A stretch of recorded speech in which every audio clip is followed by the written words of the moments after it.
ধন্যবাদ জনাইছো। আমাৰ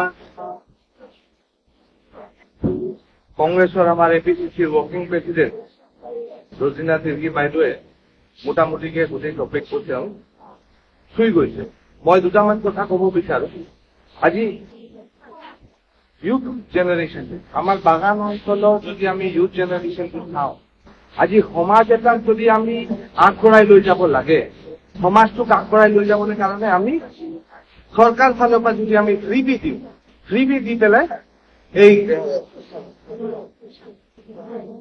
ফ্ৰীবি দি পেলাই আমি সমাজ এটাক উদ্ধাৰ কৰিব নোৱাৰো। আপোনালোকে দেখিছে এই প্ৰায় 9 বছৰৰ শাসনত তেওঁলোকে কি কৰে, ইলেকশ্যনৰ সময়ত 1-2 মাহৰ আগৰ পৰা তেওঁলোকে কি কৰিব, আমাৰ বাগান অঞ্চলবোৰত তেওঁলোকে মানুহক অলপ পইচা দি পেলাই ভোট ল'বলৈ চেষ্টা কৰে। আজি মোৰ কথাটো হৈছে যে আজি মই ডেটা এটা লৈ পেলাই আহিছো যে আজি প্ৰভিডেণ্ট ফাণ্ডৰ ডেটা হয় যে আজি আমাৰ অসমত 1266টা গাৰ্ডেন আছে আৰু তাত পাৰ্মানেণ্ট ৱৰ্কাৰ আমাৰ আছে প্ৰায় 12,82,989। আজি তেওঁলোকে এতিয়া এটা ওলাইছে যে 5,000 টকাকে দিব। মোৰ কথাটো এইটোৱে হৈছে যে আমি ভাল পাইছো, কিন্তু কথাটো হৈছে যে অকল 6 লাখ মানুহক কিয়, আৰু এই 6 লাখ মানুহক যে তেওঁলোকে দিছে ক্ৰাইটেৰিয়াটো কি?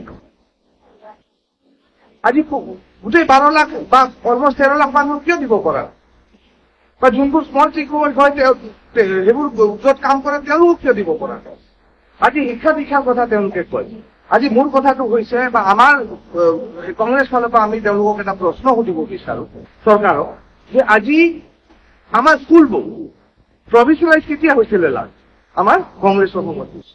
তাৰপিছত হোৱা নাই। আজি স্কুলবোৰ তেওঁলোকে বনাইছে, বিল্ডিং বনাইছে হাইস্কুলৰ, কিন্তু আজি কি হৈছে তাত পঢ়াবলৈ কাৰণে আজি তাত টিচাৰ্ছবোৰ নাই।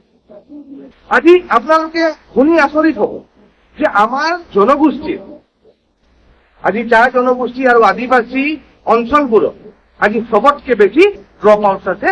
আমাৰ পাৰ্চেণ্টেজ ৱাইজ যদি আমি চাওঁ সবতকে বেছি ড্ৰপ আউটছ আমাৰ হেৰিত।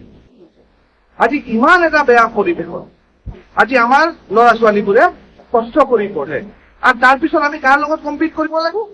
আজি আমি টাউনৰ গাঁৱৰ যোনবোৰ সব ফালৰ পৰা তেওঁলোকৰ এটা ছ'চাইটি, তেওঁলোকে এটা মানে এটা ডেভেলপড এটা হেৰি আছে, তেওঁলোকৰ লগত আমাক হেৰি নাই। 3% তেওঁলোকে ৰিজাৰ্ভেশ্যনৰ কথা কয়। আজি সেই 3%ত আপোনালোকে নিজে খবৰ কৰি চাব। আজি মেডিকেলত, আজি আপোনাৰ ইঞ্জিনিয়াৰিঙত গোটেইকেইটা হেৰিতে আপুনি চাব তাত মেক্সিমাম মানুহে পাই আছে আমাৰ বাগানৰ অলপ চলপ মানুহে পায়, আৰু বাগানৰ চাৰ্টিফিকেট ওলাই পেলাই বেলেগ মানুহবোৰে আহি বেলেগ জনগোষ্ঠীৰ মানুহবোৰে তাত আজি ল'ৰা ছোৱালীবোৰে তাত আজি এইবোৰ চৰকাৰে কিয় হেৰি নকৰে? আজি অফিচিয়েল ডিপাৰ্টমেণ্টছবোৰে কিয় এইবোৰ হেৰি নকৰে? আমিতো কিমান মাত মাতিছো এইবোৰত। আজি অলপ দিনৰ আগত আচ্ছাই মাত মাতি গৈছে। আজি অকল আমাৰ ভোটটো লাগিব, তাৰ বাহিৰে তেওঁলোকে একো। আজি মেডিকেল আপোনালোকে যদি যায়, আজি এনেকা এটা অৱস্থা হৈছে আমাৰ বাগান অঞ্চলবোৰ ভিতৰত, তাৰ পৰা মানুহ এটা ডেলিভাৰী কেছ এটা হওক বা নৰ্মেল কেছ এটা হওক, আজি আমাৰ যোনবোৰ হস্পিটেল আছে তাত আমি সেইবোৰ কৰিব নোৱাৰো। আমাৰ মেডিকেল কলেজলৈ আমি ৰেফাৰ কৰোঁ। আজি তাত ডক্টৰ নাই, পেট বিষৰ আৰু হেৰিৰ বাহিৰে তাত দৰম নাপাওঁ। আজি এনেকা এটা পৰিৱেশত আজি আমি বসবাস কৰি আছো, আৰু অকল তেওঁলোকৰ কথাটো হৈছে ক্ষমতা দখল কৰিব লাগে। ক্ষমতা দখল কৰিবলৈ কাৰণে ফ্ৰী ভোট দিব, আৰু ফ্ৰী ভোট দি পেলাই তেওঁলোকে ভোট ল'বলৈ বিচাৰে। আজি ইণ্ডাষ্ট্ৰীৰ ওপৰত আৰু পলিটিকেল চিনাৰীৰ ওপৰত আমাৰ জ্যেষ্ঠসকল আছে, তেওঁলোকে ক'ব। কিন্তু মই মোটামুটি আপোনালোকক আমাৰ উঠি অহা প্ৰজন্মৰ চিনাৰীওটো আপোনালোকক মই ক'লো, আৰু যদি কিবা থাকে আমাৰ বক্তাসকলে কোৱাৰ পিছত আমি আনচাৰ